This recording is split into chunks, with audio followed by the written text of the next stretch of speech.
Hello, ladies and gentlemen. Welcome to the first ever Town of Miami Lakes Sports Hall of Fame podcast.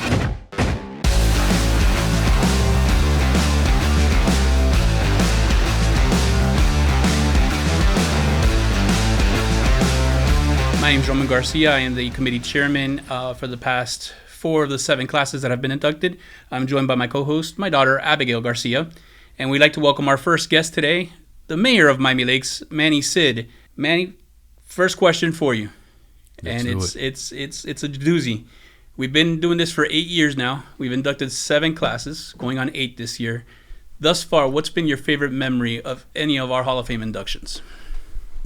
My favorite memory, it's literally my favorite event every year, right? I have hundreds of events that I attend every single year, and I love it so much, all of them. I mean, there's not one class that I love over the other because I just love hearing people's stories, right?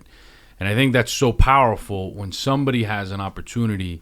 Forget about the posterity of honoring somebody long term, but just that moment that either that individual or a loved one gets to tell sometimes stories that never get told, right? I think there's such an immense and powerful aspect of what your committee does, and to me that in itself is so special because you get to hear stories that have led to folks being who they are today, and that path is so amazing. So I've met folks become friends with Sarah Sidner, right? She's one of the top reporters in the world. And who would have known that she used to play volleyball at HML and she used to practice at Miami Lakes Optimist all the time, right? And I think most recently, just hearing stories like Jim Hamilton's, right? The longest serving volunteer, I think in Miami-Dade County, right now. And just giving back to the community and being so selfless is really amazing, right? And then you hear like the stories of Adrian Cardenas, right? Somebody who was on top of the world, first round pick, made the big leagues, and was like, you know what? I don't have a passion for this anymore. I want to go do something else. And I think that in itself is powerful because then it teaches people that you have to be open to learning other things. A lot of people are like so stuck. This is what I do, and I'm gonna do it for the rest of my life. And his story is fascinating because he worked his entire life right here at the Optimist, became one of the best baseball players in the world. And on top of the world, he was like, I'm done. And I think there's just all those stories. I can go down the list of 1,000 other stories, but there's just those stories alone are amazing. That's why I look forward to that event more than any other event. And that's not, listen, I love, number one for me is always our 4th of July. I love being there. It's so important to celebrate our country's independence. But I also think maybe under that is a sports Hall of Fame because our country's independence obviously wouldn't be able to do this if it wasn't for that. But yeah, the Sports Hall of Fame to me is something so special. We've had a lot of special classes that we've inducted. I still remember, I go back to the first meeting we ever had. It was Tim Reynolds and myself in the conference room downstairs. This was even before Jim was a member of the committee, and it was just Tim and I, and we basically picked that first class that obviously included Coach Shula, Jim Mandich, Alex Ochoa, and the late Jack McCall. And even there, I still remember that first induction ceremony inside the Optimist Clubhouse right after the grand opening of the redesign. And I remember Coach Shula's sons there, and Jim Manich's sons there accepting that plaque for them. And it was great, a great day. Now we're an evening event, but back in the day we were an afternoon event, which is, it shows our growth as a committee. So Mayor Cid, this has been your baby. This was something that you created, that you spawned to life. What inspired you to do this? Like, what was the mindset, the process that you went through to say, I want to do something like the Sports Hall of Fame? So look, I did the easy part. Easy part's coming up with the idea. The reality is folks like your dad, like Jim Hamilton, the entire group, they're the ones that really take this to the next level, right? I just came up with an idea one day. I said, hey, if we have the NBA Hall of Fame, we have all these different things, football, NFL Hall of Fame, you have on the soccer side, all these different things. Why can't we do something here to tell a story? We shouldn't just have a building. Like, what's the point of building an Optimist club, that clubhouse whose story never get told, right? Yeah. There's a story behind why it's named the Optimist Club, right? There's a story behind why so many people volunteered all these years. There's a story behind, and I think to me that's so magical, right? And it was so fitting that, hey, if we're gonna build something, there needs to be either art, culture, or a storytelling aspect to that building. And I think the Hall of Fame, what you all have done, because the reality, to me, it was just bringing it up to the city council, getting it passed, and you all did the heavy lifting. That to me is so magical, right? It's that story aspect. And in that building, it made that building so special because now people walk in there and immediately you're like, you can reminisce and think back of all these different folks who walked on the same field, right? Who made it. And it doesn't mean sports, and Jim taught me this a long time ago too, and a lot of the volunteers, it's not about you making it to the big leagues, right? Very few people, very few, a small 0.001% make it to the NBA, the NFL, the big leagues, and you name. But the path of learning different values of sports is what helps you be successful. And I think I always go back to Sarah Sidner is a perfect example of that, right? What she learned on the volleyball court at HML and at the Optimist, look where it led her today. Similar to Miriam Ochoa, right? A lot of people don't know she was a Division I volleyball coach, right, for the University of Central Florida, and one of the best volleyball players in the country back then. But look where it's led her today, right? She's an educator. She wanted to give back, and all these years later, she's inspired so many other kids at HML. And proud to have her as our vice chair this year. So it's great to have her on the committee. Good people. So a lot of people have asked, so I'm going to hit you with the hard question. Manny Cid, your background in sports as you were growing up in Hialeah and in Miami Lakes. What can you tell the folks out there? Listen, I grew up, I was 8 years old when we moved to the town, but I learned how to swim, learned how to play football, basketball, baseball at the parks in Hialeah. But at the Optimist Club, I played basketball, I played baseball as well, and that's when I transitioned over here. So one of the things that it taught me was several things: how to win with class and how to lose with class as well, right? So a lot of folks, I'm a believer. I hate to lose more than I love to win. It's a weird aspect, right?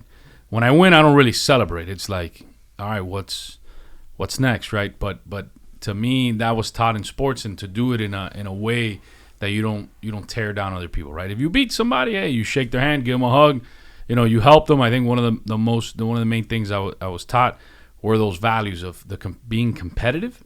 I'm extremely competitive in everything I do, but I don't run people over to win a game. If somebody falls, you got to help them up, right? And I think those were all values that I learned throughout the process, and a lot of my friendships that I still have today were people I met at the parks. Eric Brandon, who's, if you all know Eric Brandon was my basketball coach at Miami Lakes Optus. He was a 102.7, Magic 102.7, and our team was the Orlando Magic. And it was so cool. My dad used to love it because we would listen to Eric Brandon on the radio station all the time. And he was my coach at Miami Lakes Optimist.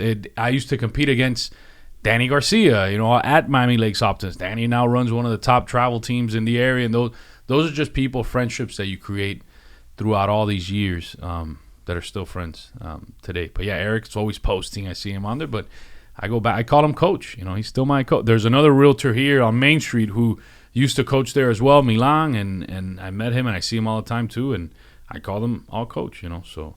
But yeah, those values of sports, regardless if you won, you lost, whatever it may be, I think they're really important for kids. And it's just not just sports, but any hobby, anything people might be into. I think there's tremendous value in all of that. So this year we have our Sports Hall of Fame, and like we said earlier, this is your baby. What legacy are you hoping that this is going to leave behind? What do you want people to walk into the Optimist and they look at the Sports Hall of Fame wall, and what do you want them to think? What is this legacy that you are building and leaving? Look, one thing I would love to see, and that's why I think the podcast is so powerful, I would love to see when you guys interview, all the inductees from Jim all the way down, and even some of the family members. Unfortunately, not some of the folks aren't with us anymore, but we continue to honor them. Maybe have a TV on there where those interviews are playing throughout the day. Once staff turns on the lights at the Optimist Club, there's 2 flat screens next to the display, and it's playing those interviews. And people walk in and they're like, I can't believe that they played here. I can't believe this person. And that in itself inspires other people. I'm not really big into posterity, like putting my name on stuff, this and that. Like, to me, that's the most fulfilling part, is that you get to know that at least one kid or 10 kids or 20 or 100 kids, whatever it may be, saw that and went home and were like, wow, I got to play on the same field, or I got to do the same thing as so-and-so. I got to volunteer. Or a parent who wants to volunteer, who's giving so much of their time. They're reading some of these builders, right, that are there, and they're like, wow, people cared so much for how much that folks gave back that now they're up here. But I think what I would like to see is that there be one or two flat screens playing the interviews that you all do of these folks during the day at and make it nice, little speakers, this and that. And I think how powerful is that? And when these kids are in there, you can hear, folks just telling their stories, right? Now it's not only you're visualizing it. Remember, people learn differently. There's people that learn by visualization, and there's other folks that learn on the audio side, right? So I think that'll be cool. So Manny, obviously, I want to thank you for being our first guest. As I mentioned, I've been on the committee now for 8 years. It's been a fun ride. It's been eye-opening. I wouldn't be remiss to let people know that are listening to our podcast that our event this year is December 14th at 6:30 p.m. there at the Optimus Park. There'll be an Eventbrite link where people can sign up. It's a free event. Dinner is provided, and we have a stellar class this year that just got approved by our town council. I know the legacy you'll leave is, I know you won't be around as mayor, but I hope to see you there that day, because you will always be invited. And as long as I'm on the committee, you will always be invited to that event, because to me, the Sports Hall of Fame wouldn't be around if it wasn't for you. I know you gave the committee the credit, but it was your idea at first. The committee just took it and ran with it. And I wouldn't be remiss to I'd have to thank my committee, my Vice Chair Miriam Ochoa this year, my Secretary Jim Hamilton, Dave Oliver, Marcos Gutierrez, Ryan Holland, even past members, Marcos Gutierrez Jr., Tim Reynolds, who was the first ever chairperson of the Sports Hall of Fame committee. It's been a wonderful run. I hope to continue going forward. And once again, we look forward to seeing you December 14th. Optimus Park, go ahead and sign up for free on Eventbrite. We hope to see you get a nice crowd going. We are looking for sponsors for the event and sponsors for this podcast as we continue to move forward. And any closing words, Mayor Cid? No. I hope everybody has an opportunity to make it to at least one of the events or listen to some of the videos, because I think that in itself, to me, is so community. It's part of the fabric of our community, right? It's so community building when we recognize folks in our community that sometimes don't get thanked, right? Just by what you guys did, we need more of that, right? Because a lot of times Hall of Fames just focus on athletic accolades. Yeah. And people don't realize that there's a lot that goes behind that. It's not only the athletic success, but it's those folks that were there giving their time. It was the entire team. It was the entire fabric. And that, for you guys to honor the entire I think that's what makes it that much extra special, right? Because you go through NFL, MLB, you name it. It's athletic accolades. And I think we have the athletic accolades, but I think it's so diverse in terms of perspectives that it really makes it special. And so I encourage everybody to go out. Thank you all for your service. And kudos with the podcast. Now you guys, I'm looking forward to hearing all those other interviews and hearing those behind the scenes stories, and looking forward to that. Make sure you install those flat screens. We'll work on getting that in the budget. Cool. Obviously, like the mayor says, you guys are more than welcome to come visit us at the day of the event. If you don't want to come to the event, the Hall of Fame is up and running. It is at the Optimus Park Clubhouse. You'll see our first 6 classes. We will be inducting our 7th class this year. Obviously, we had a little break with COVID that we skipped a year, but so this will be our 7th class. It's going to be a fun night, December 14th at 6:30. Manny, thank you, and we look forward to continue working together in the future. Thank you, guys. Thank you, guys.